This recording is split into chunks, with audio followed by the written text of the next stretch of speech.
Good morning, everybody. Happy Monday. Welcome to the Communication 24/7 podcast.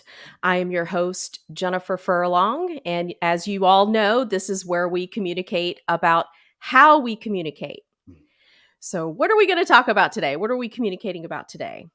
We know life is hard, Hmm. right? We have our ups, we have our downs, we have our peaks, we have our valleys, we have our wins, and we have our losses. And that's exactly why I asked for my next guest. I wanted to see if he would be willing to be a guest on the show.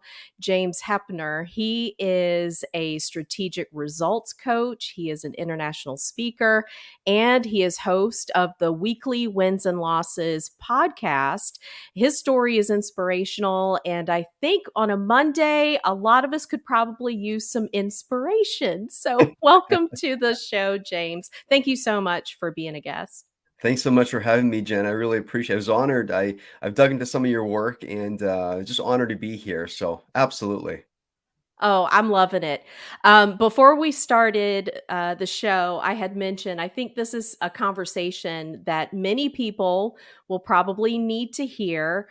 And this is a conversation I think that I probably need to have because, as you know, just like I said at the beginning, we have those Hmm. peaks and we have those valleys, and life is hard. Hmm. So before we dive in and start doing all the psychoanalyzing and all of that stuff, why don't you tell the audience a little more about yourself, about your journey, and why is it that you do what you do today?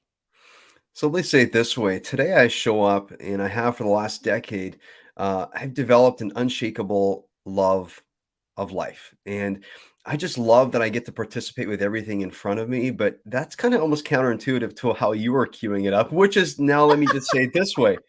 It's Monday morning. And Monday Mhm. mornings can be tough, and they can be tough for all of us. And I think the key thing when I think tough is we got to look at things for what they are, and we got to see things for the reality that they are. And we have to find, when I say we have to, like reality will just continue creating reality. We have to find a way of appreciating what's directly in front of us. And sometimes when we approach our Monday, approach our week, we're like, oh, yeah, right. I took a vacation from my week starting last week, Saturday morning, and here I am. I'm returning to this, right? And so when I say that I have an unshakable love of life, let me say it like this. It always, or it wasn't always like this. And I did a lot of work, and I've done a lot of work in just pursuing how is it that we can be real about life and then to really engage in the ups and downs and not be like, yay, pie in the sky, or yeah, I'm shooting for some utopia. Like that doesn't work. Utopic, the human being actually craves an experience where it gets to challenge itself and experience what's really in there. And so that inner, I love your talk and the work you're about communication, that inner dialogue, like how do we treat ourselves from within, that affects everything, how we communicate with others, how we communicate within, the offerings of our life or the problems of our life. It's the difference between, do we make problems bigger or do we empathize with the possibility of? There's so many good things, and I think all of this, what I mean to say is we have to, and I mentioned this earlier, we have to keep the facts intact, because Mhm. without, it's hyperbole, and that's BS. Mhm.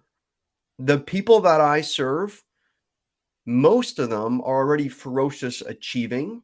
They have achieved massive success in life. But here's the thing, what ends up happening when we've been fed the narrative, or let's say it like this, when we communicate to ourselves the narrative of all of what we want is out there, out Mhm. there. When we keep doing that, we're missing about half of life, because half of life is in how we perceive life to be. And let's be honest, life will be inevitably life. And what's inevitably life? Well, the human being, the survival instinct. So before we get into thriving, which I love thriving, but we have to first ground into the reality and the survival nature. If you don't feel safe in your survival, you won't take a step.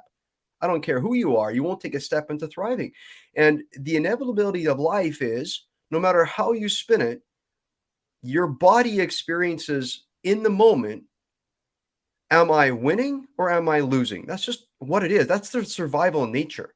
I'm not saying you are losing or you are winning, but this is the perceptions that we create.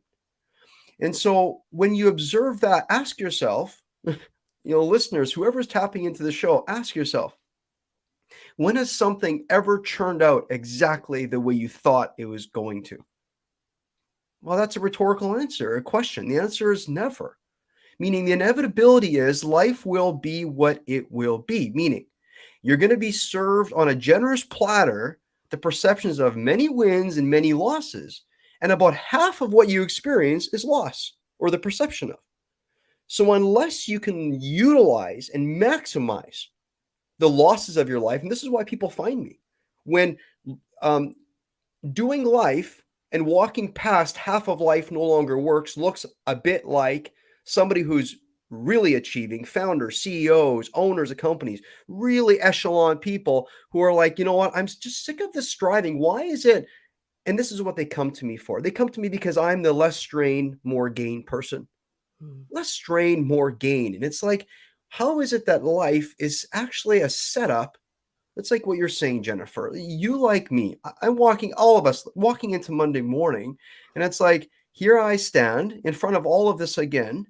And how is that for some people? You got the Jeff Bezos, you got the Elon Musk, we got these people in the world. It just looks like no matter what they do, well, I'll just go buy Twitter for 44 billion. Yeah, I guess I don't want to do lawsuits. I'll do this. And I think just to make it really, really short and condensed, what we do with what we perceive as our losses, I think is critical because I think we have an overdeveloped muscle for what we do with our perceived wins. I think the human being can observe that when we observe ourselves winning, what ends up happening is we develop an inflated ego. And which human being doesn't tend to think a little better of itself than it actually is? I'll give you an example. My wife and I, we have 2 kids. I've been married to Meg for 22 years, been with her for all of 27, 28 years. And I have 2 teenage boys. Rowan is 17 and Harrison 15. And we took family pictures. And when the pictures came back, this is a hilarious story about me. When the pictures came back into our hands, I looked at them and I said, Meg, this isn't true. She says, what do you mean? I said, I look better than this. So we all This is have not reality. right? We all have a bit of an inflative way of looking at ourselves. When reality reveals, like I got some wrinkles up here. I'm wearing the hat today just because, I'm having a bad hair day. And Bad plus hair I like day. the hat. I like the hat. I'm growing up my hair, and I got these wrinkles up here. And I said, that's not who I am. So we all like to think we're a little better than we are. And so the honest truth is the losses or the perceptions of, they nicely help us tear down that ego so that our ego container, the container is what we want, that it expands. We can hold more wins, hold more losses without a flinch. Walk into Monday morning and be like, yeah, I'm overwhelmed towards something, not because of, there's so much, because of. And that's, I think, when I say I got an unshakable love of life, it's like, yeah, I'm right now in the throes of a massive project. I honestly feel like I'm a complete failure. I feel like this isn't working out at all how I thought it was going to work out. And I literally have had to do about 4 or 5 funerals in my mind about how I thought it was going to go. And this is just what it looks like when you create something, you edit, you create, you re-edit, you have to let it go, and you have to be like, yeah, what is this? And so I think to embrace reality, and sorry for that long answer, but to embrace reality, I think it takes a bit of inner stomach, and it takes you to be present with things be present with the discomfort until the gift appears. And I could cry saying it because I know what that takes. Stay with the discomfort until the gift appears, because guess what? You got what it takes. I know you do. We all do. And you think you don't. And that makes sense because you've never been here before. But if you just stay with it, you're going to experience expansion happening in real time. And that's the self-respect you crave. We all want those things.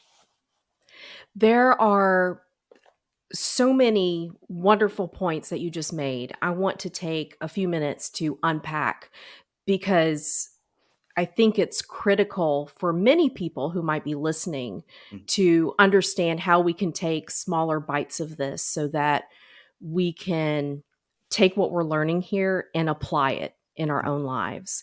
So, one of the things that you had mentioned, and by the way, if anybody out there is wondering, why are we even talking about this on a show that's supposed to be about communication skills, how to learn to be better Mhm. communicators? Well, I firmly believe in order for us to be the most effective at communicating, there's going to be some internal work that we got to do. And this is one of the things that's connected with what James just touched on.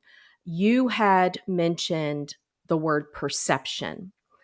And so, oftentimes, when we talk about communication, we are so focused on what's the perception that we have of others. Mm. And yes, absolutely, that's important. Just even one thing that you said about Elon Musk, billions of dollars, and how must life be for, all of these people that have all of this money. And that is so true. We look on social media all the time. How must life be for all these people? They're putting out videos and all of these wonderful pictures, and it gives us this perception of them. And so we come to the table with this perception of others, and that will have an impact on how we think we could be communicating more effectively with them. There's another side to that equation that I don't think we have Mm. enough conversations about, and that's again why I wanted to have you in this conversation. The perception of ourselves, and it's that internal work. What is our perception of success? What does that look like in our perceptions of wins versus perceptions of losses? For example, if you are a go-getter, if you are a performer, if you are action oriented, and I'm one of those people, I tend to feel really good when I feel like I have managed to accomplish something. And I will be on cloud nine for a hot second. And then I will begin to feel like, okay, I maybe what's the next thing? What's the next Mhm. thing in order to be able to feel good? Now, that internal conversation that happens at that time, and I know a lot of listeners are probably relating to this, that's not a feel good Mm. conversation that you have to have with yourself. Mhm. So, what do you say with these top performers? Because I know a lot of top performers have that exact same experience. They're living for the next performance, they're living for the next thing, because that's how we define success. That's our win. What is that internal conversation look like? What do we need to be focusing on, or what can we be focusing on so that we don't have such a negative type of conversation with ourselves? Because I don't think we should be having that type of a Mm. negative conversation with ourselves. Mm. Mhm. Yeah, I think, oh, and I love that so much. You queued that up. And I got so much respect for people like yourself who take your specific work and that the core of it is what's happening on the inside. And so one of the questions that I'd have is, to you ferocious achievers. Yeah. By the way, I'm one of them. And what do we want? Well, just ask Jennifer. I think she just said it. We want it all. We Yeah. want it all. And honestly, that's fantastic news. Why not have it all? Right. And having it all, in my opinion, doesn't look like being an unhelpful, unbeneficial human where we step on other people to get it all. I think have it all comes from when we ask ourselves the question, are my achievements fueled by fulfillment or anxious striving? Mm, mm, And I think what we all want greater gains with less strains. It's what I'm mhm, known for. Like people have coined me the self-help hacker. Why? mhm, Because we do heavy work in a light way. The heavy work of like getting down into your ecosystem and figuring out where does your confidence, that unstableness come from, and the greater gains that we all want creates the unshakable confidence that we all crave. mhm, You know, we want to develop an inner cord to our inner resourcefulness. Who doesn't want to leverage both a win and a perceived loss? Who doesn't want to see the hidden opportunity in the most challenging of situations? Who doesn't want, I love it. You talked about taking action. Who doesn't want to initiate bold, mhm. courageous action, no matter the circumstance? Like, who doesn't want that? Who doesn't want to achieve in a non-rushed and non-anxious state? Who doesn't want to expand their inner capacity, like to be able to handle more and hold more? Who doesn't want to be able to capitalize? Like there's an achiever word, right? Who doesn't want to capitalize? And that doesn't just mean monetarily, but capitalize. We want to make good. We want to take what's given to us, participate with what's directly in front of us, and make good of what is there. Make good of it and make it all that it can be, right? If I look about what is it when we're anxiously striving, it's being rushed, and losing our energy. You really just giving it away by focusing on things you can't control. Mhm. We create Mhm. more strain when we're secretly scared that we won't have the capacity to handle a worst case scenario. Like, I had this gentleman who I was on the call with the other day, and he's a very successful entrepreneur. And if I'd say the name, most people would probably know him. The interesting thing is, when I asked questions about where are they struggling and where is their anxious striving coming from, most people will say, in order of importance, being secretly scared that they won't have the capacity to handle worst case scenario comes up. So even Jennifer, tap in with yourself. I'm doing the same thing here. Mhm. I got a project I'm working through. What at the core of it actually creates that being afraid of the fear? Having fear is no problem, but being afraid of the fear is the problem. Like, that's the spike protein, being afraid of the fear. Fear is you can just dance with it. But as soon as you're afraid of it, it's like when you get really deep down inside, ask yourself that question. Like, perhaps you and I, perhaps we all, the big project, that thing that we've said we're challenging ourselves towards, we're a little bit afraid secretly deep down inside. And that's controlling, that's communicating within our psyche about how we perceive things. And how we perceive things shapes the words, shapes the action, shapes how we communicate with others. And that therein has a direct effect within our ability to pull the opportunity closer or push it further away. Like, who likes to think Mhm. about self-sabotage? But we secretly Right. all do it when we don't ask ourselves, what am I actually secretly most scared about? Right. And when I think about less strain, I think, man, who doesn't want to stop resisting reality and make the problem bigger? Who doesn't want to stop struggling with not knowing how to utilize the emotions for the inner fuel and stop that inner warring conflict of having to decide, should I be firm or should I be compassionate? Like, that's a war. Mm. Mhm. Self-sabotage. Who likes to think about leaving untapped potential on the table by buying into limiting beliefs? Like, I can go on and on and on. And again, who doesn't want to focus and be able to laser down on the exact area of life? Feeling insecure in the midst of the storm, that's normal. But Mm. being afraid to feel insecure in the midst of the storm, that's a problem. Because if we're afraid of it, now we're going to choose to fail at capitalizing when the situation is most challenging. So all that I happen to know is, all of us, we want to show up and we want to enjoy our life, and we're not machines. Like, anxious striving is really hamster wheel living. Mhm. We all want to unload that fear and anxiety and lack of clarity and the unhelpful pressure that comes from fearful hustling. And we want to move away from that spinning wheel. And there's nothing wrong. I'll never forget. I'll share, like a quick story if you're okay with it. Yeah, absolutely. And so years ago, I'll never forget. I was struggling so deeply, and this is before I developed this unshakable love of life. And I remember thinking, why me, right? And there's the victim talk, there's the inner Mhm. critic that Mhm. isn't too helpful.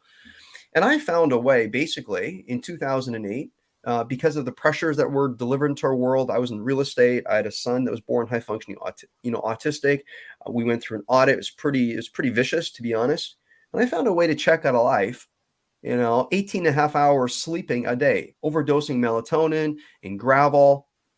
Checking out when life demanded of me that I check in. Mm. And I think about, listeners, if you just think about Monday morning, wherever you are at, projects, I don't know where you're at in life, but ask yourself, the things that are uncomfortable, what are you doing with them? Mm. Are you leveraging them? Or are you trying to eliminate them? I tried to eliminate them for near 3 years. I almost lost my family, my business, all of my achievements, my wife and kids. I'm surprised they stayed. But I mean, I was in the bedroom for 18 hours a day. Like, when I told my wife I was going to the office, I'd get in the car and I'd find a back road and an abandoned farmyard. We used to live in, prairies in Manitoba. It's a province straight up from North Dakota. I find a small, old, abandoned farmyard where I'd park the car, I'd hop in the back seat, grab a blanket, and overdose on melatonin and gravel so that I could check out of life. I didn't want to be here. And that's what happens if we don't utilize, if we're always trying to eliminate. And so, like, well, that's thought's evil, that thought's evil. Actually, why don't you let it take you somewhere? Mm. Let it take you and go, like, what is this discomfort saying about me? What am I actually most scared of? What am I? And so, because if you don't go deeper, it will control your life. And if you don't deal with it, then you're kicking the can down the road. And guess what? The next time when you don't want it to show up, it'll show up to the power of 10. Mm. That's what happens in life. Like most people say, well, I don't want to deal with things like that, heavy things like that. That's, I think, because we've labeled those things as bad.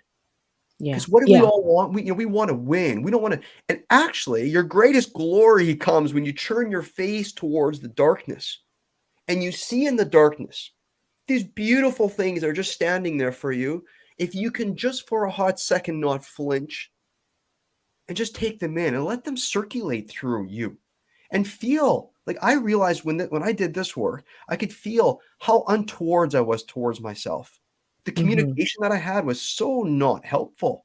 Like I'd say things, James is such an idiot. Why do you do the things you do? Like even now, when I was sharing that, I'm dealing with a Yeah. big project. There's still talk like that going on, and instead of me looking at it, if I turn my face and go elsewhere, I'm literally creating the very opposite of what I want. Now, here's where I want to just tap on.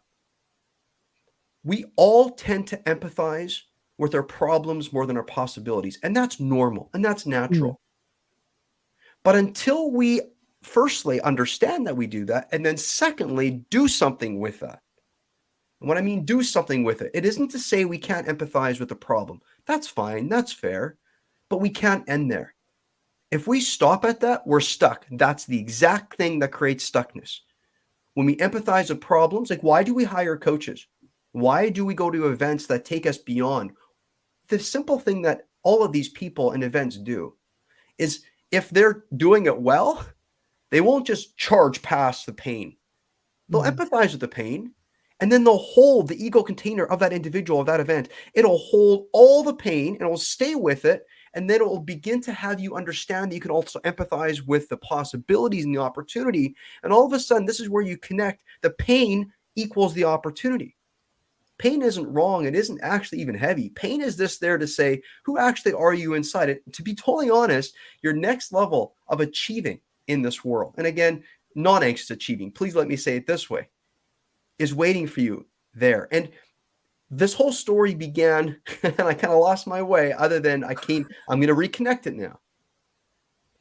It came and it showed me in the moment when I checked out of life that me achieving and my desire to achieve was the problem. And I Mm. said, oh my goodness, you see, this is the thing. Like, I'm just wanting to take in, I'm wanting to take in. And I said, I got to get rid of that achiever. I got to get rid of it. And Jen, after I came out of that story, I was just so in love with life. And I tried it where I just said, listen, it's no more about achieving, it's just about serving and about serving. And honestly, I felt good for about 3 weeks, like really good in that state. Mhm. But to be totally honest, we all want to achieve. We're Right. all communicating with ourselves, like, what Mhm. do I, because that's what makes a human being feel beneficial. If we don't feel beneficial, we don't live. And we Mhm. don't see the purpose of being here. So let me say it like this, and maybe I'm going to really scratch the record for all of you, including you, Jen. Sometimes Monday morning, we're like, listen, this is the energy I'm showing up with. I'm thinking, oh gosh, I got to do this now. Like, oh, this problem and this. Oh my goodness. Oh crap. If you want to be a beneficial human, turn your face towards it and instead of trying to delay it and hope that it just goes away, just turn your face towards it and say, like, listen, what's the news of this? What's the good? What is it actually asking me to just accept? And if I can accept that it's not all going to turn out the way that I want, you know what? It may all free us. Mhm. Because we get to choose if life traps us or frees us. We get to choose if anything and everything frees us or if anything and everything traps us. That's an important decision we have to make. Yeah. I really appreciate that phrase that you're using, anxious striving. I think that brings about such a powerful visual Mm, because you're right. We all as humans, of course we want to strive to become better, to get better, to have better things, mm, to grow, right? To learn. But that but when you put that term anxious in front of that anxious type of striving, it brings about a visual for me of someone Are you striving for this because you feel like whatever this external thing is that you're trying to achieve, is that what you need? Is that what you think you need in order to finally be happy or to feel like you are successful? Versus what would your life be like if you didn't have that anxious type of striving, but you were just here and you're doing what you love, you're involved, you're in the moment, and you're doing this because this is something that you genuinely enjoy doing, and you don't have that sense of anxiousness Mhm. that I have to have this in order to feel successful. I think that is such an important distinction that you have touched on just with that phrase right there. I think if we can just take a moment and think about that, what does that mean to me? This anxious type of striving that I have in my life going on, and I think that hopefully will have, for me, I'm having a light bulb moment right now with Mhm. that, because that's what I feel. Mhm. Is it something that is external, Mhm. and that's why I'm seeking it out so fervently, Mhm. versus having something on the inside, Mhm. that it's already there. Yeah, that's beautiful the way, eloquent the way you put that all together. Sometimes I think to myself, "Why do I even talk? I just need to listen." And people would say it all so quickly. It's so nice. Something that comes up for me is, um, when you think about creating anything, Mm, the innovations, these brain gasms, you got this idea, mhm, you're gonna put it out, and of course, it's gonna be fantastic. You were married to it before you began. You see it all mhm, come together. This is gonna be the crème de la crème, feel that, it's amazing. So that's the win, the perception of the win. And then what happens? We create it, and then the evidence appears. mm, And the mhm, evidence is always a little different. So no matter how you spin it, we see it to some degree as a loss. So we have to I always do a little funeral for myself. I always plan a mini funeral after I have this vision. And then when I create it and say, yeah, what was I expecting? Was I expecting for it to be any different? Like reality will be what it will be. And so I think us innovative people, us achievers, we like to mhm, create because we realize for us to feel most beneficial is to create. mm, But are we creating so that we can take or to give? And this is what I mean. It's so mm. interesting. There's a little Yeah. little shift, a very subtle. It's a nuance play. But for example, I've gotten to know you, little Jennifer, and I would say you're a giver. You're a Mhm, giver. Sometimes in my life, and perhaps like yours, we're about creating. And we're thinking, where's this warring, conflicting tension coming from? Not helpful tension, mhm, but it's conflicting. Where's this coming from? And it's like if we don't live in alignment with our values. You're mhm, such a giver, but I think mhm, sometimes I have to be so careful, and perhaps you as well. I don't know, but the world just says, "Hey, listen, don't you want to create great evidence? Don't you want mhm. to create amazing?" And the evidence is out there, Right. external. Don't you want to Yeah. create amazing? Mhm, Because amazing evidence, you're going to feel the effect of it because things will come your way because of that. That's what the world says, but that's short right. term. The evidence, long term, is when we look at it and say, hey, listen, actually, why did I create this? So that I can prove to myself and others that I'm worthy? Or did I actually create this because I already know that I am worthy? Mm, And I'm just mhm, creating out of a heart of abundance? And to be totally honest, I'm going to do the courageous thing. I'm going to create, and I'm going to create evidence that I'm going to have to swallow because it ain't going to be so pretty half the time or sometimes. mhm. Okay. But I'm doing this all from a giving spirit. And I think that we go from giver to a taker without meaning to. Right. Yeah. That is such a wonderful way to look at how we're perceiving what we're creating, what we're putting out in the world. And Lorinda is joining us from LinkedIn. Hi, Lorinda. So I wanted to remind everybody we're live on Facebook and LinkedIn and our YouTube channel. So if you have a question or if you have a comment, please make sure that you engage with us, post it. We would love to answer any questions that you have. We would love to look at any comments that you have. Now, Lorinda, I know that she works in the grief space, Mhm. and she, she's talking about, in within her world from grief to growth, and talking about anxiety, anxiousness of the unknown. I think that's a really important point. Sometimes, and I think you touch on this as well, James, talking about the fear of the unknown. Like, we have perceptions of what might be a win versus what we perceive might be a loss. And then after that, it's like, okay, what Mhm. happens? And then Mhm. if it goes the way we want it to go, that's great. We're comfortable with that, Mhm. right? That's awesome. If it Mhm. goes the way that we did not intend it to go, then that's where that anxiousness comes in. Mhm. Now, you say, though, losses are perceived losses. Can you say a little more about how is it a perceived loss, and how can that help us better? I guess, how does that help us better manage those ups and downs? Mhm. What Mhm. is the difference between a perception of loss versus what we think, no, it's really a loss. Like, this Mhm. is really a Mhm. loss. Mhm. And I love the way you brought that forward. And at some point in time, and you got some pretty on point listeners, Uh-huh. this was brought forward, and I love it because, to be totally honest, when I coined the term weekly wins and losses, and then I attached the perceptions of, there are Mhm. some things in life that genuinely feel like losses, and genuine, not just feel, but Mhm. they Yeah. are losses. Like, I Yeah. lost, Mhm. for example, my grandpa years and years and Mhm. years ago, but I lost him. Like, he's gone. Like, Mhm. he's with me, but he's not here the same way. Like, I lost his physical presence. Yeah. Mhm. And so when I think about perception, and Lorinda, you're so on point. There's nothing unhelpful. There's nothing unhealthy with tapping into the anxiousness you feel about the unknown, because frankly, the unknown will produce something called energy, and energy in your Mhm. body can be measured out in excitement or anxiousness. In your body, it measures out Mhm. the exact same way.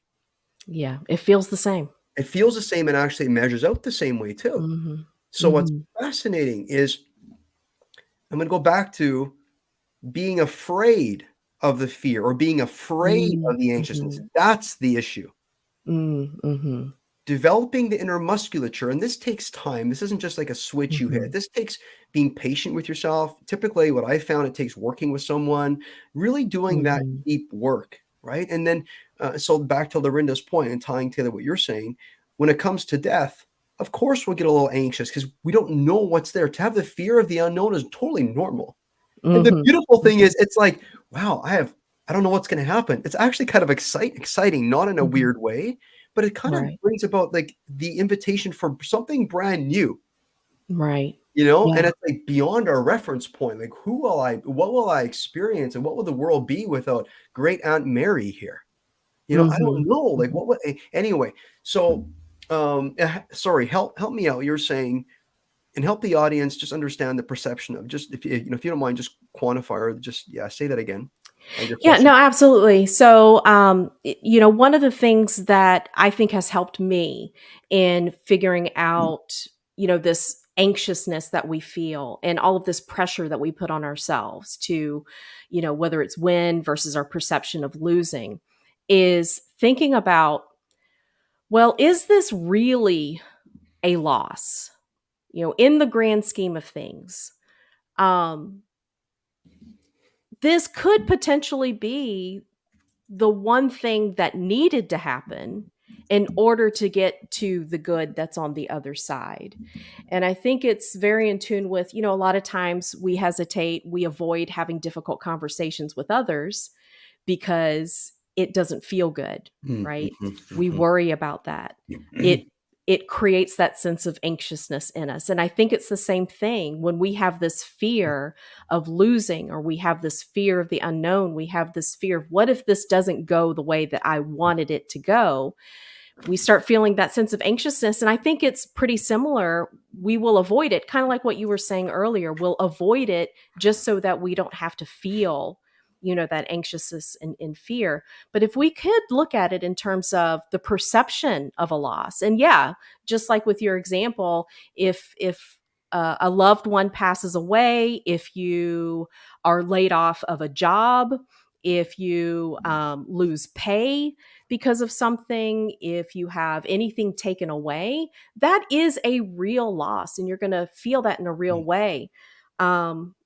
Yesterday, 5 years ago, yesterday, I was diagnosed with breast cancer. Mm-hmm. And something you said early resonated with me, in that, it's really easy to sit there and say, why me? Mm-hmm. And then you get into that victim, mindset. And it's really easy to stay down in that valley. Um, but now, as I have the advantage of looking back, through that experience 5 years later of that diagnosis and the treatments and the surgeries and everything that has happened, one thing that has become really clear for me in terms of wins and losses is that, that perception of, at the time, why me? This is terrible. This is the worst thing ever. Um, but now I know I'm actually on the other side of that. And there were a lot of lessons learned. Like, now I know the stuff is just the stuff. I'm not going to worry about uh, the the the house so much, all the tangible stuff, all the superficial stuff. All of that kind of went out the window for me. For me, now what's really important is to try to be of service, to others. And in turn, that has really helped fulfill, this need that I have to be of service. So I guess, that just the perception aspect I of get it, it. I totally get it. it really hit something for me, with you using that type of language. I think it's important, that others Yeah, and you know understand what? how important that is. And I love it that you slowed it right down so that we can dive Mhm. into this little crack, this nuance. It's Yeah. so Yeah. important. Some people are like, I have this feeling and I should probably just get beyond it. Like and listen Mhm. to the inner communication here. People are like, Mhm. well, I'm such an idiot. I've read all the books. It's like me. I read all the books. I went to all the seminars before the story of that unhelpful side where I checked out of life. I'd read all this stuff.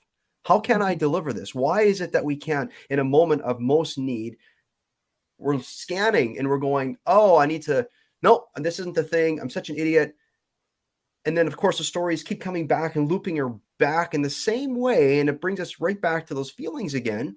I got a question for you, Jen. When you think about it, a lot of people they would probably say, and they're trying to be helpful, they'd say, well, feelings, the ones you're having, those aren't really real. Mm. And I Mm. would say Mhm. this. I think to a large degree, if we don't say the feeling is real, then why do we have it?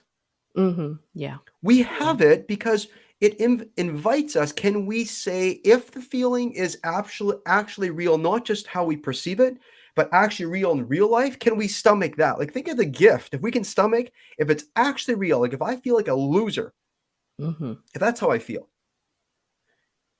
instead of me just going, oh, I got to get rid of that feeling. That's disempowering talks. I need to do some coaching. And whoa, hang on a second. That's a real feeling. The truth is, I can be a loser and a winner. Big deal. Yeah. So own our superpower, meaning you walk right up to and say, if we can, this is the whole point of accepting worst case scenario. The inner Yeah. talk we have, we are powerful beyond power if we can accept the worst of the worst and be like, yeah, and what else? Instead of saying, no, stop, get rid of this, you have to Mhm. replace it with something. But keeping facts intact, the feeling, it's like to your point, when you Mhm. had breast cancer, or even if I think about my wife taught me something beautiful a couple of years ago.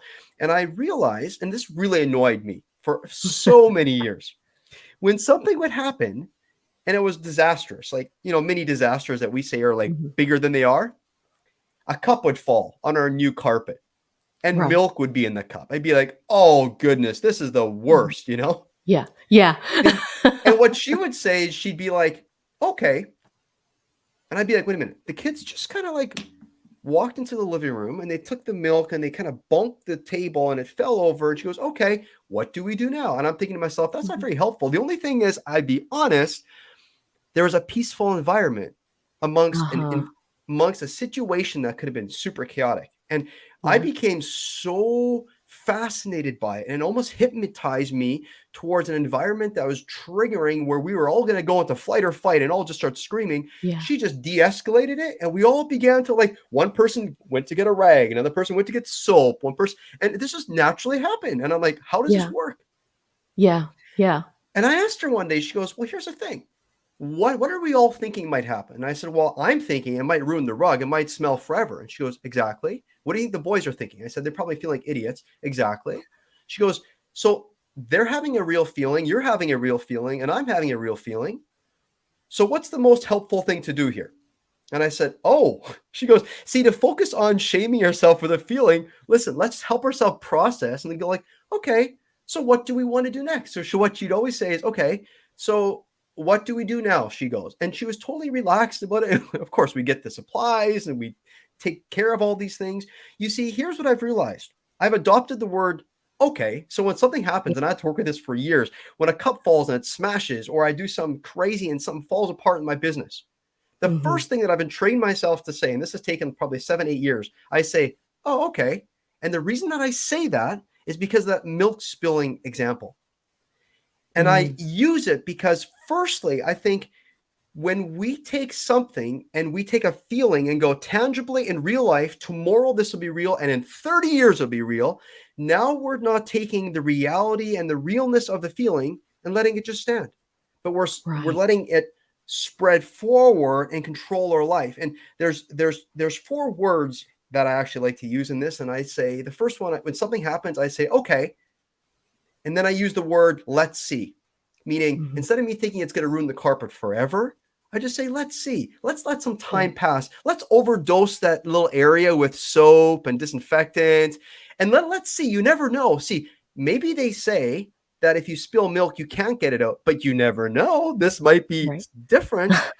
And then the second thing is just let it be. So Mm. let's see and let it be. It's actually 5 words. Let it see and Yeah. let it be. Mm. First step is let's see. Let's let time pass. Let's let more evidence appear. We have it seems like such a lockdown on wanting to make things permanent, pervasive, and personal. I think we just need to slow it all down and be like, well, let's just let reality creep in. Let's give ourselves a little bit distance. And to your point, that feeling, when you feel certain things, really honor that feeling. It's real. Because for someone, a feeling Mhm. is real. Try to ever influence someone if you say that feeling isn't real. They're going to fight you. So Yeah. you're gonna Oh, wanna yeah. first come around and say, "I know it feels real, and for you it probably is. Tell me how it's real for you right now." And then Mhm. they'll tell you how it's real, and you can listen and listen, listen.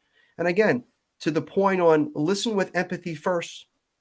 Don't try to solve their problem. They're just saying, "This Mhm. is what's coming up." And honestly, a human being is most alive when it feels.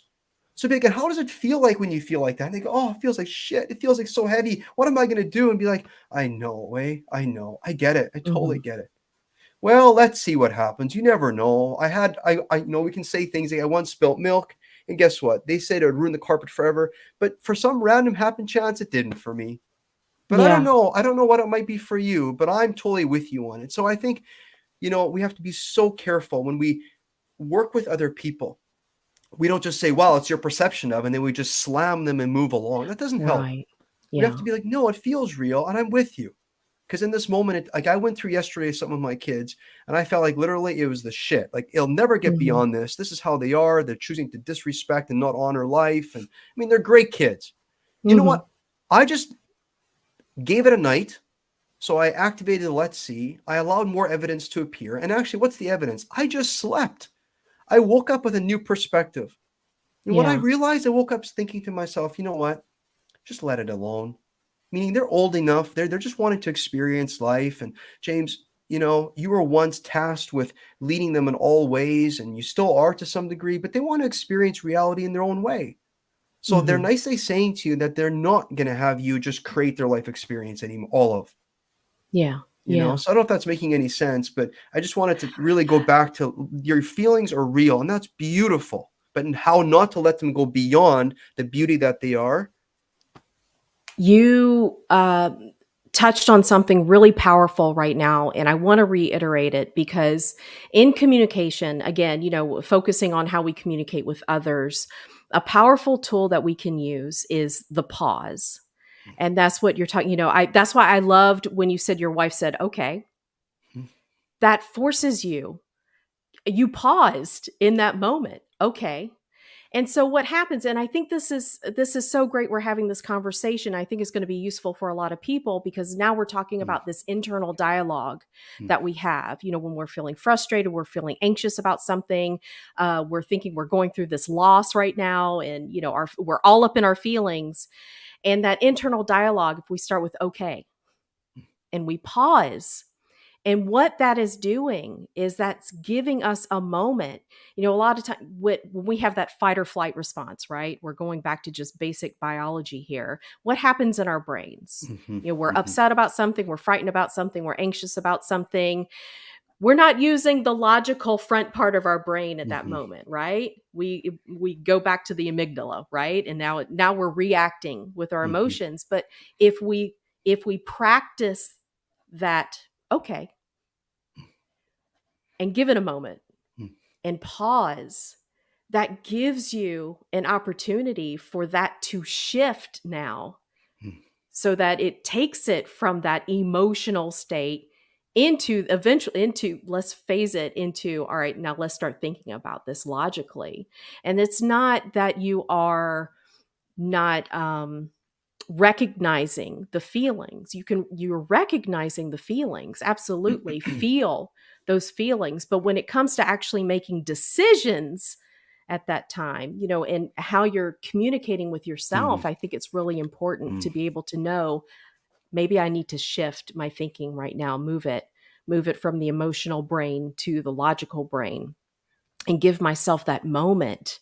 Because you're right, everything's in transition, right? mhm, Everything's in mhm, transition. mhm. This is a moment in time, and I think that pause, that okay, that's brilliant. Okay, that's allowing me to see that for what it is. Like you said, let's see it for what it is. I It's love that. such I'm going to be saying that all the time now. I Okay. know, and that's the weirdest thing because I vowed that if my wife would just stop using that word, my life would get profoundly better. But the only thing is, again, I became aware that the de-escalation happened naturally everywhere in Yep. all parts of our Yep. life. And I'm like, wait a minute. And this is what happened for me.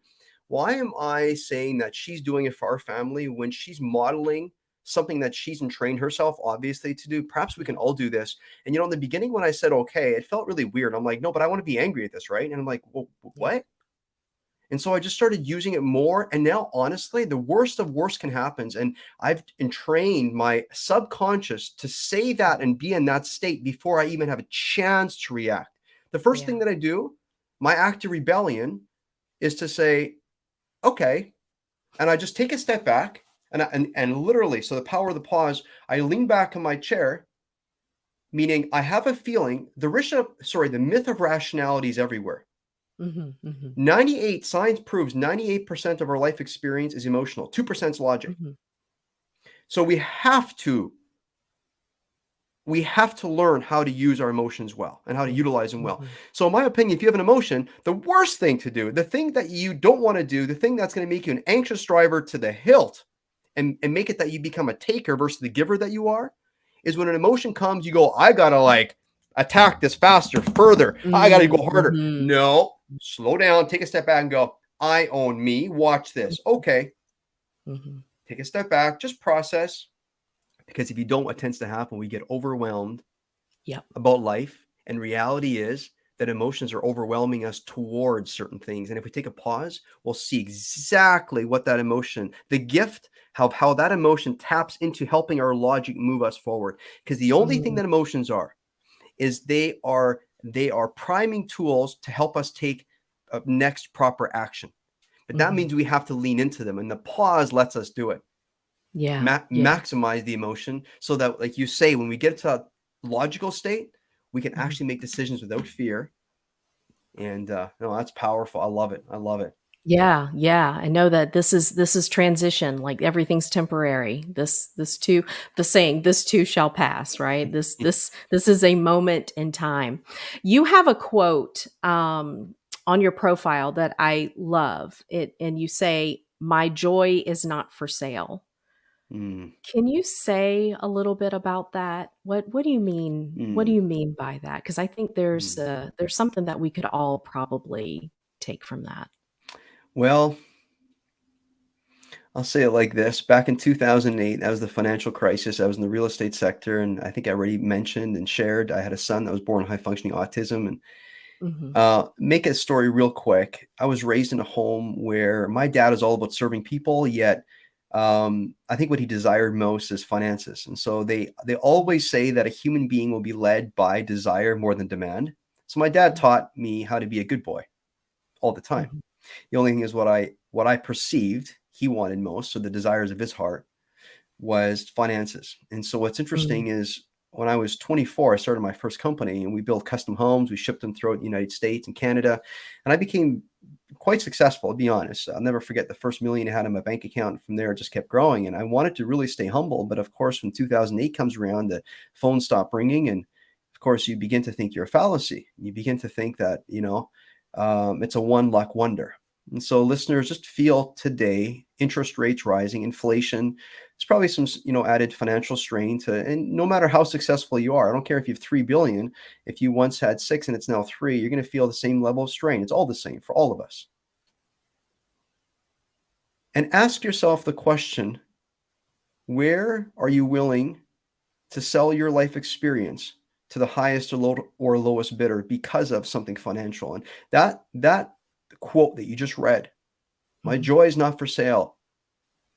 When I came through my story, the other end, where I developed an unshakable love with life, it was like a miracle for me.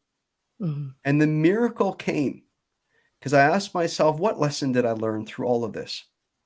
And I said to myself, listen, I will never, ever put my joy up for sale. Meaning, when you look at the bank account, does the bank account give you joy? It's a static number. It doesn't do anything. Log into your bank account 15 times in a day. Like, who doesn't do it when they're under strain? Most people. mhm, That's more strain, less gain. You want more strain, or sorry, less strain, more gain. So if I would log in and I'd see these numbers and they're all about the same, every single time I performed actions like that, I'd reaffirm that my joy was literally for sale, and I would sell it to the lowest bidder. And I would just do something static, like go to my bank account balance. So I just decided, never again in my life will finances have the ability, period, to control the state that I show up in. And I'm crying when I'm saying this right now because it's so mhm, powerful. It near ruined my life that I was willing originally to sell my joy to some financial number. mm, Never again, not to the highest bidder, not to the lowest bidder. When it comes to finances, never again. It's mhm, not for sale. My joy is not for sale, because mm, joy is where all your energy comes from. It's where your passion comes from. If you don't have joy in life, it feels hopeless. You go mhm, through a strain. We talk about, turning your face towards tensions and emotions. Listen, it's going to be too much, mhm, because sooner or later, you got to make this statement. You got to claim your life, because if you don't, you will sell it to something. You might sell it to money. You'll have something in your life. You'll say, well, if my career would just blossom more, so you'll say everything is career. I don't know what it's for you, but look at the thing that it is for you, listener. mhm, And just ask yourself, are you okay with selling your life to that piece? And if you're not, you're going to want to do something a little different. You're going to want to have a conversation with Jen, myself. Find someone.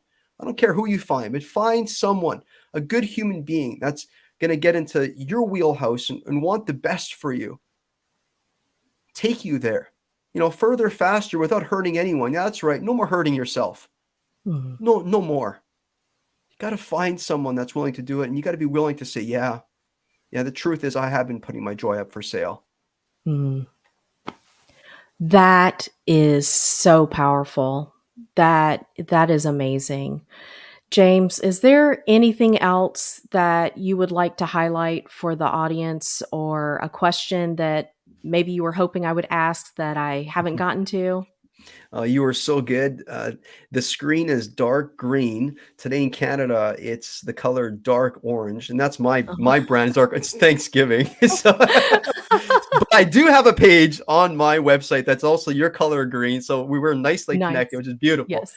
I would just say, and because it's Thanksgiving, listeners maybe tap into where are some areas, choose one or two areas of your life and look for small things. Don't look for like a big, I'm grateful for, the window beside me. Well, I guess that's not a big thing, but look for something that is like truly a very small thing that you can be grateful for, and just really focus on it, and just um, be honest with yourself. If that wasn't in your life, or if you would stop walking past that little thing to be grateful for, just ask yourself, what small thing in life could you be grateful for? One or two things that you could be really grateful for today. And I challenge you to take a sticky note and write those two things down, and just focus on those for a week and just see what happens in your Mhm. life. Like, just do a little experiment, because gratitude is your superpower.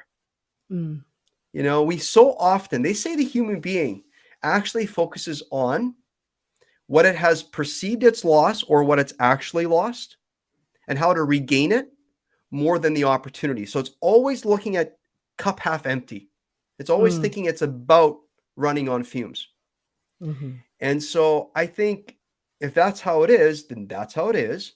The only thing is, how can we make that experience a little more enjoyable? I think when we make it what it really actually comes to be about, is when we let those gratitudes make it that those things guide us to the hope and that encouragement and that love towards life. Because goodness, we only get this one life, and what's directly in front of us is inviting us to participate with it. And we get to do it with a joy, or we get to do it with a heaviness. And mm. honestly, that communicates everything to our world. Yeah. All right, you heard it, folks. Get out your sticky notes. Start writing and start sticking. All right, James, give us your website. How do we contact you? All that good info. Awesome. Just go to www.jamesheppner.com. JamesHeppner.com. Amazing. All right, everyone. I hope you enjoyed today's episode. I really felt very strongly about having James on the show today, because we do focus so much on the external communication stuff, and of course, the relationships that we have, all of that. The communication skills that we practice day to day are incredibly important, but it really starts with the internal stuff. And I felt like this was a really important conversation to have. The perceptions that we have, how we treat ourselves, how do we view our emotions, and how can we move into a life of gratitude, and what kind of true powerful change that could implement for each and every one of us. So I hope you enjoyed the episode. Thank you once more, James, for being an amazing person, Mhm. and for sharing your story, and just for being willing to be a person of service in offering these lessons learned to everyone, because it's important that everyone be able to hear this. Thank Thank you you so so much. much. Thanks so much, Jennifer. I really appreciate it. You got some great work you're participating with, and I'll continue following, promoting your work. So just keep doing what you're doing. Oh, thank you so much. All right, everybody. Y'all have a great rest of your Monday, and we will see you soon. Take Bye. care. Bye.